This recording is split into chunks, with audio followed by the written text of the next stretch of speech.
topic is starting a transportation business at a young age. Yes. And with that, Randy, we have a special guest, of course, a young entrepreneur to discuss everything about transportation business. Everyone, we have Rafael de los Reyes, owner, manager of Entourage Limousine Service. Hi, Ralph. How are you? Welcome. Welcome to Kamusta? EBC. So a lot of our viewers want to know, what is Entourage Limousine Service? Well, before anything else, I want to thank you for having me in the show. Yes. Oh, okay. No, It's thank a great you. pleasure to be here today. Actually, pinilit pa natin siya. Oo Una nga. ayaw niya. Well, it's Okay. good that you accepted our invitation. Yeah. Oh, yeah. So, Ralph, what is ELS na lang or Entourage Limo? Entourage Limousine Service. So, Entourage Limousine is a transportation-focused service provider wherein we cater to clients in business tourism, wedding planning, corporate events, and like VIP hosting. So, halos lahat. Yeah, we cover okay. almost everything. Okay. So it's not just weddings. Yeah, it's I not think- just wedding. Oo. But I think you're more known sa weddings? Or Yeah, sa lahat? because I started offering like bridal cars to the clients. That's why we were known Luxury. first as a bridal car service. services. Oh, okay. So, sa halos lahat ng events, you accept corporate events, sa weddings. Okay, what are the types of cars that you Yes. Well, we have? have a range of vehicles ranging from a 1926 Cadillac. It's a Wow. vintage car. Wala akong masyadong alam dyan. Yeah, that is. And up to a 50-seater bus. So, yun yung sa corporate events. Yeah, yun is a corporate outing, events. Oh, What if there's, nice. for example, I want to rent a car, but you don't have that? Let's say I want a race car or something like that. Oh, a racing. Actually, we offer supercars. Oh, you do? Audi R8s, Ferrari for Ah, certain okay. type of niche. in the Oo. market. If I may ask, Raf, ilang cars do you have now? Well, we own considerably a small amount of vehicles, like Owned, yeah, Okay. around 10 to 15. That's already a But- lot. Oh. Yeah, strategically we have to partner up with consigners. We call them Okay. consigners, so car okay. rental companies that also offers same services. So, for example, I have a BMW. Gusto kong kumita kasi hindi ko masyadong nagagamit. I can Yeah, offer exactly. it to ELS, to Entourage Limo, and then you'll have it rent out. okay. Yeah, rent out. Isa yan na maganda. So, you get a percentage from that lang. Yeah, a percentage from that. Oo. So, ibig sabihin, kahit na meron na bang chance or one time na nag-ask yung client for this particular vehicle and you were not able to provide? As much as possible, we really like to provide the client the cars they want. So, Okay. kahit last minute, like 3 a.m. in the morning, Grabe! they want a BMW instantly. I want to be picked okay. up at this airport at this time. So, we try to cater as much as possible. So you find a way. Yeah, So, we always find a oo. way. That's good. You're not limited to just say, oh, these are only cars. Yeah. This is the only thing you can pick from. Okay. So, That's from good. luxury cars to buses talaga. Yeah. Luxury cars, I suppose, are used for weddings, events. For weddings as well as airport service, Yung mga and also car VIP. hire, yeah, VIP. Okay. yeah. Well, let's say for example, I'm feeling social and I want a helicopter. Pasundo Can you- kami sa That's a EBC. different type of transportation. But you do provide that? Yes, we do also. Wow, galing. May helipad ba dito sa EBC? Oh, sa roof deck. Oo. Doon tayo magkikita. Papasundo kami mamaya. Okay. What about So, if I want to travel A by yacht. water? By Yeah. water, yeah, a yacht. You and a can boat. you can do that? Yes, we do that. Wow. So, dapat bago na yung name mo. Hindi na lang siya Limousine Service. Yes. Yeah, dapat Like, yan. oh, grabe. Okay. Entourage all travels Oh, types of oh. service. Okay, so aside from those, what are other services? Or you basically just provide? Yeah, transport? provide transportation. That's the main line of Land, the business. air, and sea. Ah, Grabe. okay. Actually, All the mode. business model is more of a concierge type. So the clients call us through the hotline or maybe reach us on Facebook, message on Facebook.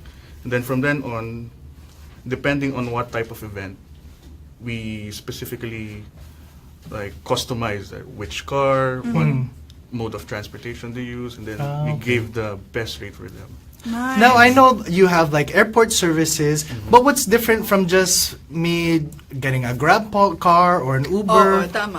Oh, well, the main difference between like an on-demand transportation is you get picked up and then dropped off with that specific car on that time. Okay. With us, you book in advance, maybe a day or a week, and then minimum is 2 hours. But sometimes our clients are renting us for a day, for 10 so hours. the entire all of the The entire trips. time. Okay. So hindi lang siya yung parang Uber nga and Grab. Yes, not just one destination lang. Correct. Okay, that's For a Plan couple in hours. advance. ganyan. Okay, so how did ELS or Entourage Limousine Service start? I mean, yung concept, bakit sa transpo business ka pumasok? Oh, that's and a good question. Diba? Actually, it's very interesting, no? Back in September, end of September 2009.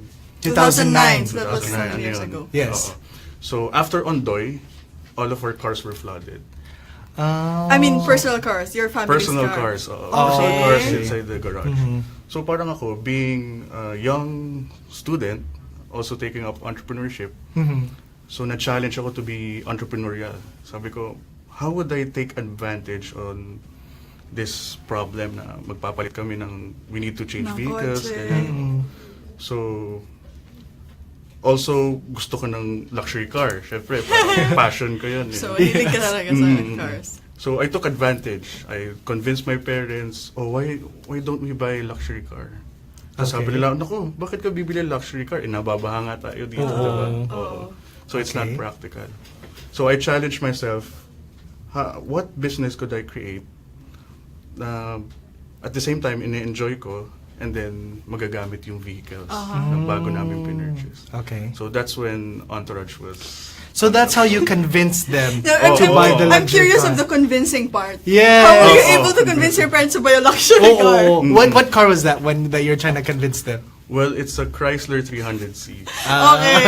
at first. Like, Mom, Dad, babili naman tayo ng Chrysler. Wala na naman tayong sasakyan, bili na lang tayo ng luxury. Totoo. So you convinced them and you presented your business plan, or you just convinced them na bili tayo ng At first, I convinced them to buy a luxury car. Tapos para Okay. sila, parang puzzled. So, bakit bibili to ng, ba't gusto nila bumili ng luxury car? Mga tinitake advantage lang kasi bibili tayo ng bagong kotse. So, yun. So, sabi ko, being a student, sabi ko, why not create a business out of that? So, yun.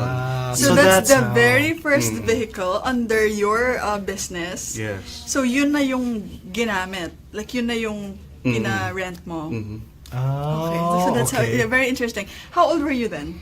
I was 19, I think. Wow. 19. Very entrepreneurial. Very few 19-year-olds can convince their parents to Now buy I'm luxury curious. car. Okay, so what happened next? We Yes. will. We'll find out, in the next part. But let's say hi to some of our Sige, viewers. comments muna. Baka may Yes. mga tanong kay Ralph. Rafael Bernardino, hello from Cainta Rizal. Maybe that's my kamag-anak. Car Santos, hi Kuya Ralph.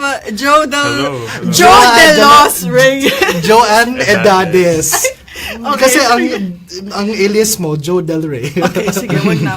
That's my cousin. Good morning po, and please like and share Eagle News. Hi, Kuya Yes. Gerald. Yes. Oh, Okay. and to Tita Tess Edades, di ba? Hello. Ay, yeah, hello po. So make sure to leave your comments, especially when we discuss the next part of today's episode. Yes. So a lot of people want to know, when you first started, when you talked about like back in 2009, how did you get your first clients? You know, you're just starting off. How do you find those people? In 2010, we saw like a billboard and ad along C5 for a wedding expo.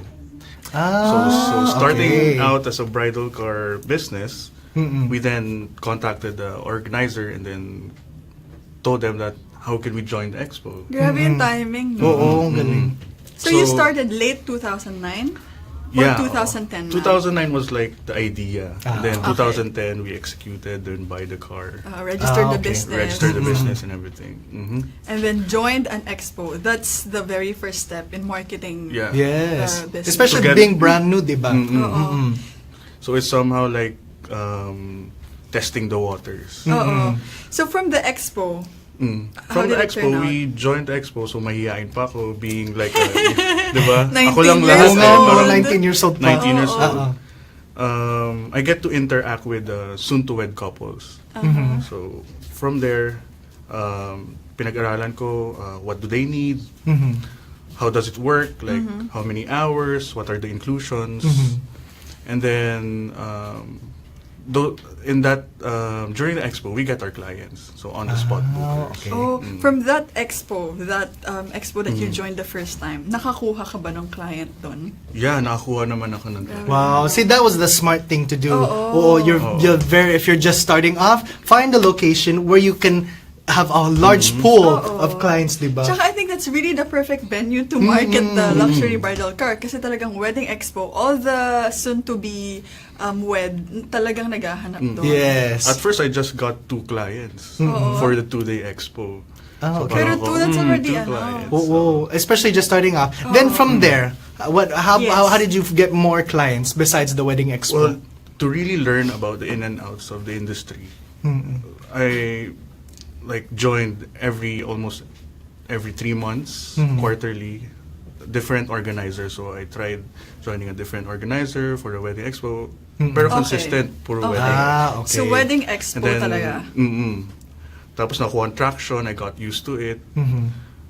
From there on, nakuha na ako ng maraming clients. Doon talaga. Yeah. So for everyone na watching na talagang into yung wedding business, like event organizer, bridal cars, wedding expo I think is really the best venue. Yeah. But you pay for that, di ba? Para Yeah, you maka-join pay ka for sa that. expo. Okay, so at least may investment but you get naman talaga clients. For all the wedding expo that you attended, sa lahat ng yun, nakakakuha ka ng clients. Yeah, right now, that's actually, I'm proud to say that we are like the top booker, awarded as the top booker and top grosser of the recently concluded Wow, expo. congratulations! Wow, congrats. Ano yung last na expo? Sa SMX ba to? It was in SM Mega Mall. SM Mega Mall. Nice. Okay. So then when did you start expanding sa outside of wedding entourage to the other services like airport, transportation? Oh, that's a good question. Since we are visible through Google and Facebook, nag-start yun when someone called, and then considering na mukha talagang bridal car, white, Yes. sabi nila, do you offer like an airport service for me? Can you offer like an airport service for me? Transfer lang from airport the to hotel. hotel. And then parang ako, nag-pause ako. Nagtaka yung client, bakit ang tagal niya sumagot? Kasi pinag-iisipan ko kung what if i-offer ko nga. So it started. Nag-offer na kami ng airport service, car hire. From that inquiry, From no? that Oh, inquiry. wow. Okay. So aside from expo, what else? Or kailangan mo pa bang mag-use ng ibang marketing strategies aside from expo? Or are you getting enough clients from the expo itself? Well, we try to be available out there. Okay, Like, so especially how? right now, social media is really powerful. Yes, social And media. also Google search. So when you search limousine service on Google, we will be visible as well. You know, that's true. think the number I one. searched Entourage Limousine Service, and they are the #1 hit on Google. For limousine service. Now, did you pay to get that spot on the Google Actually, search? Huwag nating organic. i-reveal, baka... Okay, you didn't pay, di ba? Yeah, it was Talaga, organic. grabe. Or all naman. organic to be the #1 hit on Google. And I think for that to happen, talagang dapat nami-mention ka lagi online in the online. world of web, 'di ba? Lagi kang nami-mention your name and the name of the business for you to get on top. Yes, that's you what need a lot of happened. reviews. You need to be mentioned by Testimonials. other websites, Yeah, other comments. services. Yeah, source. Then is that Ang how you galing. get your international clients? Yes, through Google.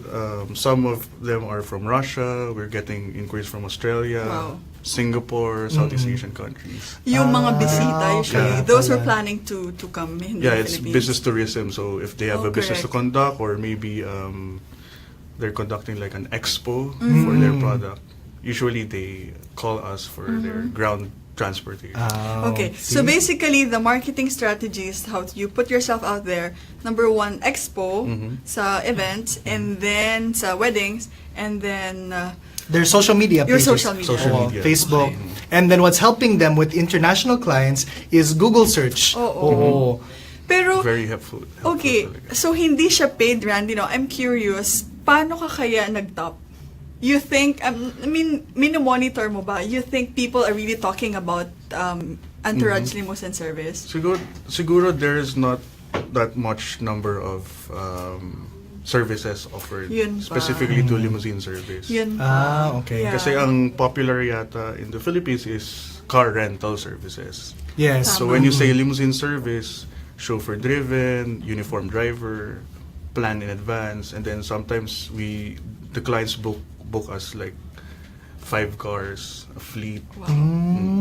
Okay. Rare din different talaga kinds. kasi. Oo. Now, with all of this success, we want to know, maybe, are there any challenges that you've had to face? If any. Oo. Challenges. At first is like, getting the traction. How do I know? Yes. And then you saying yes to a client without any, like, for example, inquiry pa lang. And then Parang we're walang not background check. So we're doing it on the spot.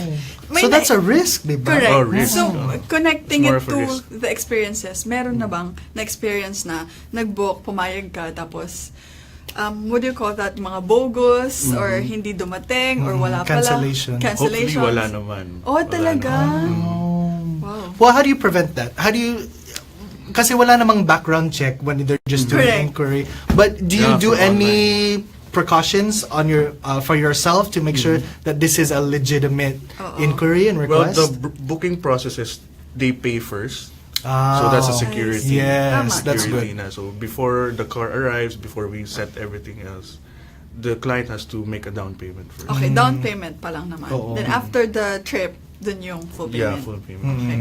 The And these balance. are, most of them are VIP clients, those international guests. I mean, if you're renting a limo to get just picked up from the airport, baka bigatin yun. Oo, tama. What are other challenges, Raf? Like, for example, maintenance ng cars. O kaya pag bumaha, tapos the risk na Yes. ma-flood yung mga sasakyan. Lalo na dito sa Pilipinas. Yeah. Oo nga eh. What are So we set up a garage where everything is maintained and Okay. roofed garage naman, so safe naman sila. Safe sila. Safe sila. And yung maintenance ng paglilinis and all, so regular din Yeah, siya. regular din. Okay. So we make sure that the clients get the best vehicle for the day. So they have the peace of mind. Tama. Yung traffic dito sa Pilipinas, is it affecting the business somehow? Well, not really. In a good way. Kasi marerent nila na matagal. Yes. Whole day, di ba? Hindi siya challenge. Actually, favorable Oo, pa siya. favorable siya. Yes. Oo, extend mo eh. Parang, traffic pa yan. So, extend yun ng 2 hours. Oh. So those are some of the challenges. But what Yes. about some positive experiences? Yeah. What are some things that the plus side of The having this plus type of side. business? The perks. Well, the Yes. perks is sometimes we get like international celebrities. Oh. Grabe, ganun Tinatago siya. pa nila under alias. Yes. And then one time I decided to drive for myself kasi 3 a.m. wala akong driver na makuha. So, Okay. sige, I'll drive for Ginagawa mo yun? There's no like time limit na one day before dapat booking reservation. No, I mean, Actually, Grab it's lang. required 24 hours Okay. before you book. But there are cases na ina-accept namin since we want to always offer. And as long as you're available. as long as I'm Yes. available. Okay. That's Okay, good. so what happened? So, I drove the car to the airport and then international rapper yung dumating. So, sabi Wow. ko, I know this guy. Totoo. Oo, totoo. How do you keep your composure when you meet a famous person? Baka ako ganyan. Sir, hello. Tsaka acting as driver ka. Oo Tapos nga, bigla no? naging fanboy ka. All of a sudden. Yes. Actually, professionalism. And then, actually, nagmukha pa nga on driver na I'm opening doors, carrying the bags. Little does he know that ito pala ang owner ng Oo, hindi Pero na- grabe yung service. customer service ha. Talagang kahit siya yung may-ari. Hands-on. nandun siya. You need to be hands-on talaga. So But those that's are the very perks. humbling, di ba? Kahit Yes. owner, nagda-drive pa rin. Oo. Oo. Yun yung mga perks. So may mga celebrities kang nakikilala. Yeah, the couple. At service celebrities. couple. Oh, Okay. nice. Okay. So for the next part of the program, this episode, we will talk about the future plans of Entourage Limousine Service and Rafael's advice, words for the aspiring entrepreneurs. Yes. But before that, Let's we say shall... hi to some of our viewers. Yes. There's a lot of fans from Entourage Grabe. Limousine Service. So, Miss Lalin Madriaga watching from Canada. Romulo delos Reyes. Hello po. Hello Hi, po. Daisy Swank watching from Colorado. Hello, Miss Daisy. I think you watched last time. Kuya And- Mark Anthony de Guzman. Hi, Kuya Makoy. Kuya Makoy is Hello. watching. Yes, so make sure to leave your comments and we'll answer them in the next part. Yes. But what about some of the future plans of your company? Future plans. Now we're diverting into a like an app-based platform for transportation. So it's going to be easier. Application na. Oo. Since a lot of our clients are booked online through Facebook, it is like strategic to build an app. It's better to accommodate them. Oh, and like what we're seeing in the trend in our news member, Makati, everyone is going now to the apps because that's the fastest way, di ba? Yeah, fastest. Correct. Oo. Tsaka talagang exclusive na, hindi yung sa Facebook lang. Oo, okay. So the future plan is to have your own mobile app. Mobile app. For that. What about in expansion? Right now, who's part of the Or management any team? additional cars. Yeah. Oo. Yeah, we're trying to add additional vehicles since Yes. magkakaroon ng excise tax. So another problem create an opportunity. So Oh, okay. See, that's good. What he's thinking is we have a Oo, problem. creating opportunity or Yes. business From a opportunity problem. from a problem. Yes, Tama. that's the mindset really of entrepreneurs. Of an no? entrepreneur. Oo. Okay. Yes. Now, a lot of people they hear of that we've been talking about ELS. How can they know more about information about your company? well, you can check us through Facebook. Just type Entourage Limousine Service or Google Limousine Service, and then you'll see Entourage. You're number one. Yes, Yeah, number one. Google lang, as easy as that. Yeah. Okay, of course, hindi natin papalagpasan. What are your pieces of advice that you can give to aspiring entrepreneurs, especially those who are into cars also, and the young ones? Well, first explore your passion. So yes. with me, it's cars. So hindi basta cars ang madali mag-isip ng business. So tignan mo rin yung marketing skills, operating skills, and then the field you want to be into. And then second is ano nga ba? If you've been able to dream what type of business you want, ibig sabihin you can execute it. So you don't be afraid to fail. Yes. And then always strive and then be consistent. Okay. Gusto Good ko yun. words. Laging yung consistency talaga. Laging nandun sa advice. Yes. I think it's Oo. really a must for an entrepreneur. Okay, Yes. so number one, your passion. You have to see or to know kung ano yung hiling mo. Like for you, cars. And then number two, yung consistency. It's actually not number two. Consistency and yung parang to not give up. So may Yes. mga challenges Yes. talaga. But as Oo. long as you're... Especially financially. Diba? Oo, yun Oo pa. nga. Yeah. Diba with me, at 19, inisip ko kagad cars. Oo. Yes. So with 0 pesos on the pocket, it's okay to dream about a *1 million peso business. Kasi you can achieve it. As long as you think, you Yes. dream Yeah, it. you're passionate, you're Can be executed. consistent, you're hardworking, makukuha mo yung business na gusto mo. Yeah. So all of you car lovers, it's doable. Oo, You it's love doable. driving luxury cars. You can make a plan to make it work for you. Tsaka yun nga, don't be afraid to start. I mean, start with one vehicle, and then you don't know what's gonna happen. Parang Yeah. starting from that one vehicle, pwede mong gamitin, and then hanggang sa... You just have to keep doing it. Correct. Start and then keep doing it. Yeah, like Yes. Ralph here, Magpo-form since na. 2010, so it's 7 years now. 7 years You now. started with one car, the 300C Chrysler. Now you have 15, tama? And then a network of a 100. network, partners. Oh. Okay, so it's possible, guys. And don't be discouraged if you're young, Yes. like with Ralph, 19 years old. So for our teenager viewers who want to start a business, Yes. it's doable as long as you have the right mindset. So let's recap some of the things that we learned from today's episode. Yes, okay. So, number one, he started as early as 19 years old. First, convinced the parents to buy a luxury Yes. car. And from that, very entrepreneurial siya kasi hindi lang yung basta pang family personal lang. Pero nag-isip siya kung paano kikita yung car na yun. And then from that day on, attended expo, Yes, social looking for media, the right guys. venues. Yes. Getting your first clients, really putting yourself out there. Oo, Diba? That was a tama. really smart move going to the wedding And expo. also, we have to highlight na kahit si Raf, owner, manager, siya yung mismo nagda-drive minsan kahit madaling Yes. araw. Diba? Oo. Yung extra service from the owner himself. Yes, if it really demands it, if you don't have any drivers, Correct. you have to be humble to put yourself in that position. Yes. Let's say hi now to some of our viewers who are watching. We have a lot of fans. Hindi ko ma-access sa phone ko, Yes, dito na lang. the Entourage Limousine Service has 34,000 fans. 34,000 Oo. followers, so talagang popular na. Yes. Known na talaga for luxury services. Oo. Let's say hi to Victor Villarosa Yes. watching. And also to Our likers our likers, also. yes, people who are liking but not leaving their comments yet. George Alo, good morning, our frequent viewer. Manny Garcia del Rosa, hello, good morning. Romalo watching Hello us po. with us. Yung mga nagla-like, hindi namin ma-mention. Kasi, Yes. oo. But there's a lot of people liking. Ayun, ang dami. Oo. Ay, Okay, ay, sige. isa lang. Yes, hello. Yes. Okay, so today we discuss about transportation business, and we Yes. have Rafael here na talagang parang living proof of a young entrepreneur talaga. Yes. Na he started 19 years old and now doing well in the business. So we hope, guys, that you learned a lot from this episode, and we inspired, motivated you, those aspiring entrepreneurs. Yes. So these are mornings filled with meaningful business talk. Giving you useful advice on how to win at your career. I am Randy Bernardino. And I am May Manzano, and this is Daily Insight.